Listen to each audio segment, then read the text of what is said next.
इसी जंगल में तोता रहती थी जिसका नाम लाडो था। वो अपने पति के साथ रहा करती थी। एक दिन जब लाडो सो रही थी तभी उसके सपने में एक परी आई। परी ने लाडो से कहा, जंगल के टीले पर एक पक्षी का अंडा है। वह पक्षी अंडे को जन्म देते ही इस दुनिया से चली गई। तुम जाकर उस अंडे को अपने घर ले आओ और उसकी देखभाल करो। अरे परी ने तो सही कहा था, कितना सुंदर अंडा है। मैं इसे अपने घर ले जाऊंगी और अपने बच्चे की तरह प्यार करूंगी।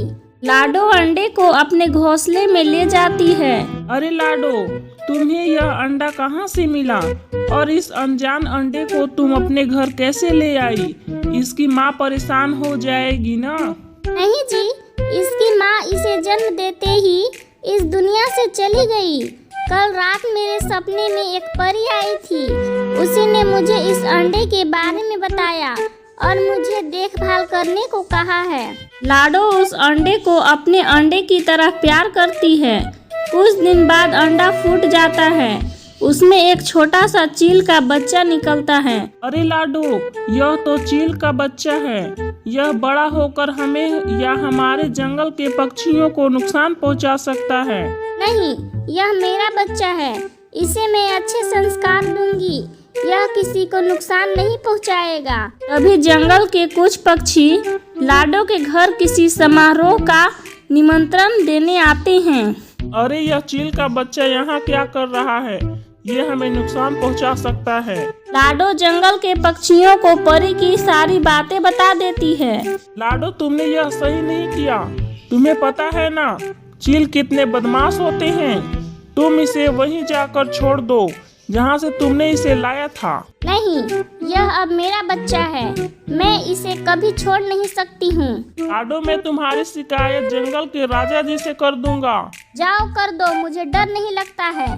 मैं अपने बच्चे को खुद से भी कभी अलग नहीं करूँगी। जंगल के सारे पक्षी राजा जी के पास चले जाते हैं और लाडो की सभी बातों को बता देते हैं। क्या हमारे जंगल में चील का बच्चा है? लाडो और उसके पति को अभी पेश करो दरबार में। थोड़ी देर बाद लाडो और उसका पति राजा के दरबार में आ जाते हैं। लाडो, ये क्या सुन रहा हूँ मैं?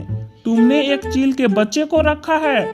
तुम्हें पता है ना वह हमारे जंगल के पक्षियों के लिए कितना खतरनाक है। राजा जी, वह मेरा बेटा है।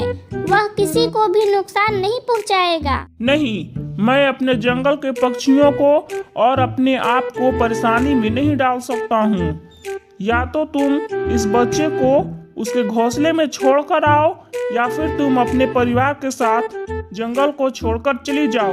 ठीक है राजा जी, मैं इस जंगल को छोड़कर चली जाऊंगी। मेरे पति भी यहाँ नहीं रहेंगे। लाडो और उसका पति उस जंगल को छोड़कर दूसरे जंगल में चले जाते हैं और वही घोंसला बनाकर रहने लगते हैं। कुछ दिन बाद लाडो एक अंडा देती है। समय बीतता जाता है। लाडो का अंडा फूट जाता है। अरे मेरा प्यारा बेटा, देखो यह तुम्हारा बड़ा भाई है। जुगनू अपने छोटे भाई से बहुत प्यार करता था। एक दिन लाडो और उसका पति बात कर रहे थे। लाडो, तुमने चील को टीले से लाकर बहुत अच्छा काम किया है। वह हमारे बेटे से भी बहुत प्यार करता है।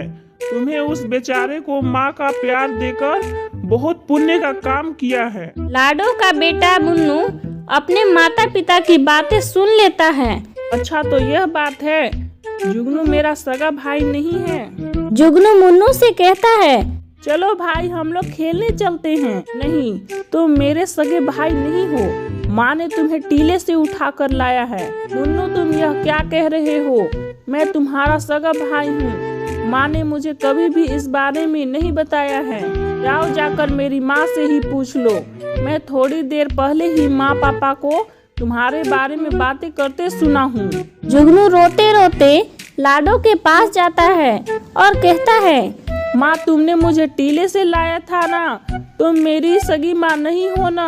लाडो चौंक जाती है। बेटा, किसने तुम्हें यह बात बताया? मुन्नू ने माँ। सच बताओ, मुन्नू झूठ बोल रहा है ना? मैं तुम्हारा ही खून हूँ ना माँ।